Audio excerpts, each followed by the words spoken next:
আশা করছি তোমরা সবাই ভালো আছো, আমিও ভালো আছি। আমার চ্যানেলে তোমাদেরকে অনেক অনেক ভালোবাসা জানিয়ে আজকে ব্লগটা ওখান থেকে শুরু করছি। দেখো বন্ধুরা, নাইটিটা কেমন হয়েছে। আমার ননদের জন্য কিনলাম নাইটিটা। ও বাবা, এটা কি রে? নাও না না না না না, এটা কি বলো তো? এটা কি? ফেলবে না ফেলবে না, আমার কাছে দাও, আমার কাছে দাও। কালকের পয়লা বৈশাখ, কালকেরই দিতাম। ওটা মার কাছে দাও, মার কাছে দাও। আবার কি অন্ধকারে, মার কাছে দাও। দেখছিস, তোর কাছে দিয়ে বলো। এবার খোলো, খুলে দেখো ওটা কি আছে। টাকা? বলো এবার টাকাটা গোনো। কিসের টাকা? যার টাকা হোক তুই গোন।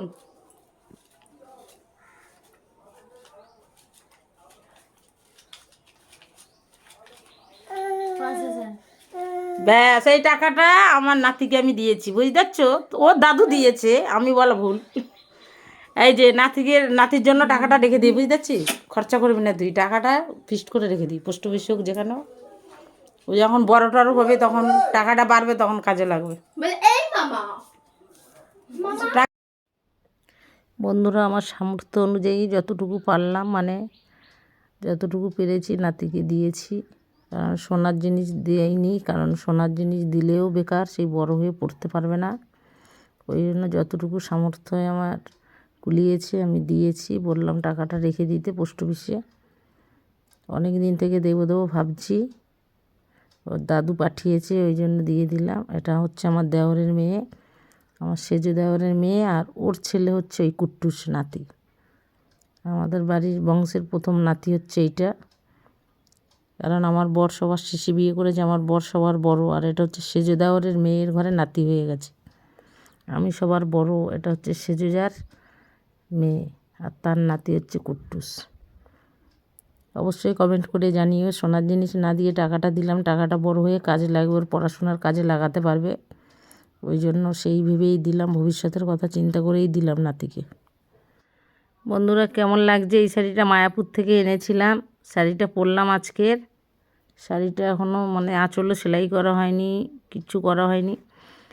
কোথায় যাচ্ছি বলো তো? ট্রেনে করে। দেখো ব্যাগ নিয়েছি, দেখো। আর মামার ট্রেনে কীরকম পাটা খেলিয়ে বসছি, দেখো। মামার ট্রেনে পা তুলে মামার ট্রেনে লেডিসে উঠেছি, বসছি। আর এই দেখো চলে এসেছি কোথায় বলো তো? নামখানা স্টেশনে। আমার ননদ আর আমি মুড়ি খাচ্ছি, দেখো। পেঁয়াজি মুড়ি খাচ্ছি, খুব খিদে পেয়েছে। দেখো ননদ ভাজ দুজনে কীরকম খাচ্ছি, দেখো। অনেকক্ষণ থেকে আড্ডা মারছি, স্টেশনে এসেছি ননদের সাথে দেখা করতে। ননদের জন্য যে নাইটিটা কিনেছি, নাইটি নিয়ে এসেছি, নারকেল ব্লাউজ কিনে নিয়ে এসেছি ননদের জন্য, এইগুলো দিতে এসেছি। বুঝলেই, দেখো নামখানা স্টেশন বসে আছি আমরা দুজনে, একটু আড্ডা মারছি, গল্প করছি। আর বন্ধুরা, এই দেখো বাড়িতে চলে এলাম, বাড়িতে চলে এসেছি। দেখো আমরা খেতে বসছি। চিচিঙ্গা ভাজা করেছি, আর আমের আচার নিয়ে নিয়েছি, তার সঙ্গে পটল আলুর তরকারি, পটল আলুর ঝোল, আর চিচিঙ্গা ভাজা আর আচার। আর কিছু করিনি বন্ধুরা, এটা দিয়েই মা মেয়ে চলে যাবে আজকের। আর গরমের জন্য তো কোনো কিছু ভালো লাগে না বেশি রান্না বান্না করতে, যা গরম পড়েছে জানো তো। এই গরমে তো ইচ্ছা হয় না যে দুটোর জায়গায় চারটে তরকারি করব, অসম্ভব গরম। আর থাইরয়েড পেশেন্ট আমি, আমার তো আরও নাজেহাল অবস্থা বন্ধুরা, কি বলবো তোমাদেরকে। থাইরয়েড যাদের আছে তারা জানে যে কি কষ্ট, ভারী শরীরে থাইরয়েড থাকলে যা কষ্ট, সে যাদের আছে তারাই জানে। ননদকে দিয়েছি, ওই জন্য চলে আসলাম। রান্না বান্না করেই রেখে গেছিলাম বন্ধুরা। অনেকটা বেলা হয়ে গেছে, ওখানে নামখানায় গিয়ে সব দিয়ে টিয়ে এসছি। এসে আবার গরম লেগেছে এত, স্নান পান করে খেতে বসলাম। রান্না বান্না করেই গেছিলাম। তাহলে কন্টিনিউ সঙ্গে থাকো, ব্লগটা দেখতে থাকো বন্ধুরা, কেউ স্কিপ করো না। সবাই একটু পাশে থেকো, সাপোর্ট করো আমার। আর দেখো বন্ধুরা, তার পরের দিন দেখো সকাল সকাল চলে এসেছি কোথায় বলো তো? ডায়মন্ড হারবার। আমার বাড়ি থেকে 1 ঘন্টার রাস্তা ডায়মন্ড হারবার। কাকদ্বীপ থেকে চলে এসেছি ডাক্তারের কাছে, সব রিপোর্ট টিপোর্ট করে নিয়ে এসেছি। হাতের এক্সরে রিপোর্ট নিয়ে সব চলে এসেছি, আমি ডাক্তার দেখাতে এসেছি। আর ডাক্তার দেখানো হয়ে গেছে, এখন ওষুধ কেনার জন্য দাঁড়িয়ে আছি। আর দেখো এই পাশে সব বাচ্চাদের ডাক্তার বসছে, সব বাচ্চারা এখানে বাচ্চাদের নিয়ে সব লাইন দিয়ে আছে গার্জেনরা। আর ডাক্তার দেখিয়ে বন্ধুরা চলে এসেছি ডায়মন্ড হারবারের শপিং মলে। এটা হচ্ছে ডায়মন্ড হারবার এম বাজার, 3টা শপিং মল একসঙ্গেই আছে বন্ধুরা। কিছু কেনাকাটা করব মেয়ের জন্য, ওই জন্য চলে আসলাম শপিং মলে। একটু তোমাদের সঙ্গে শেয়ার করলাম ডায়মন্ড হারবার শপিং মলটা। কুর্তি ফুর্তি সব অনেক কিছুই আছে, আমি টুকিটাকি কয়েকটা জিনিস কিনবো, মেয়ের জন্য কিনবো।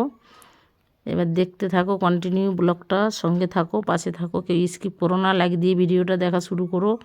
আর যারা নতুন বন্ধু আছে আমার চ্যানেলে অবশ্যই লাইক দিয়ে ভিডিও দেখা শুরু করবে। আর ভিডিও শেষে অবশ্যই সাবস্ক্রাইব করে দিয়ে আর বেল নোটিফিকেশানটা অন করে দেবে, যাতে আমি ভিডিও ছাড়ার সাথে সাথে বন্ধুরা তোমাদের কাছে পৌঁছে যায়। অবশ্যই সঙ্গে থাকো। এই দেখো ব্যাগ কত রকমের,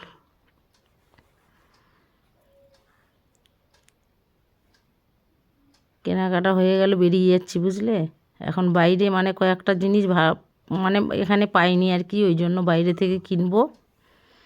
ডাক্তার দেখানো তো হয়ে গেছে, ডাক্তার আবার 1 মাস পরে আসতে বলেছে, ওষুধপত্র দিয়েছে সব। হাতের জন্য এই হাড়ভাঙা ডাক্তার দেখাতে এসেছিলাম। এবার খাওয়া দাওয়া করতে হবে। হোটেলে খাওয়া দাওয়া করে নেবো। ডায়মন্ড হারবার এখানে তো একসঙ্গে 3খানা শপিং মল আছে। আর নদীর ধারে এই দেখো ডায়মন্ড হারবার নদীর পাড়ে বসে আছি, বাড়িতে চলে যাব তার আগে নদীর পাড়ে বসে আছি। একটা দোকানে বসছি, কারণ এখানে ছায়া আছে, ওই জন্য বললাম। বড় বট গাছ আছে, বট গাছের ছায়ায় বসছি নদীর ধারে। ডায়মন্ড হারবার নদী দেখো,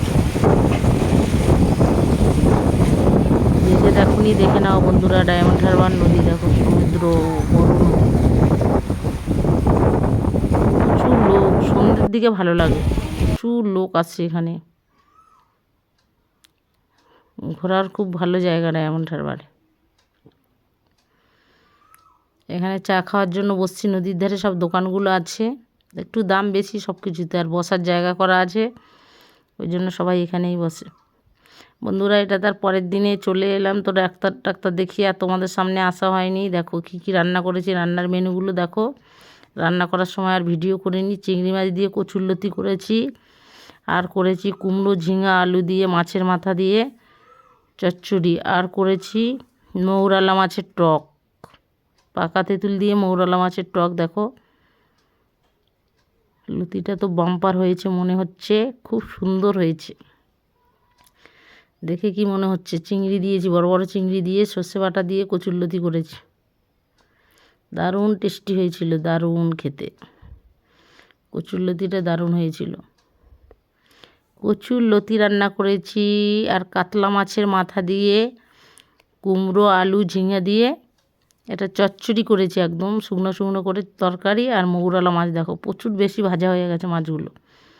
পাকা তেঁতুল দিয়ে, সেই ননদের বাড়ি দিয়ে মৌরালা মাছ দিয়েছিল, সেই মৌরালা মাছের টক।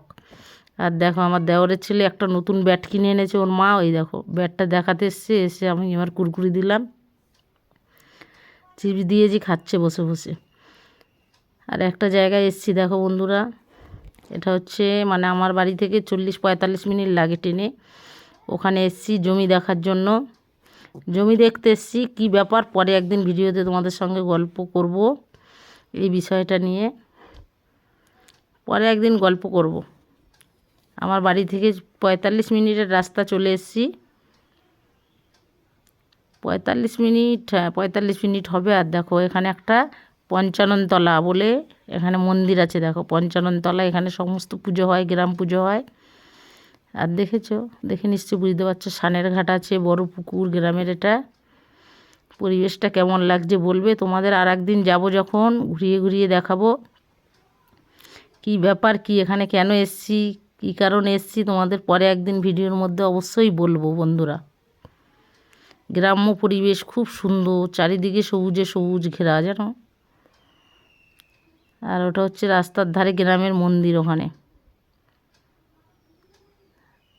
গ্রামের পরিবেশটা তো চারদিকে শাক সবজি লাগানো, পুরোটা শেয়ার করতে পারছি না, পরে অবশ্যই তোমাদেরকে পুরোটা শেয়ার করবো বন্ধুরা। তাহলে ভিডিওটা অনেকটা বড় হয়ে যাচ্ছে, ভিডিওটা এখানেই শেষ করে দিচ্ছি।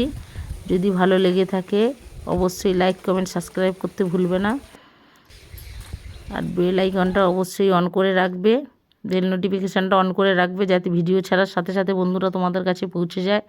এই জমি কেন দেখতে এসেছি, কী কারণে এসেছি অবশ্যই তোমাদের সঙ্গে একদিন আমি শেয়ার করব। নতুন নতুন সব বাড়ি হচ্ছে। 4 বছর পরে আসলাম বন্ধুরা এখানে, 4 বছর, সেই লকডাউনের সময় একবার এসেছিলাম আর এই এলাম। টাটা বাই বাই বন্ধুরা, ভালো থেকো।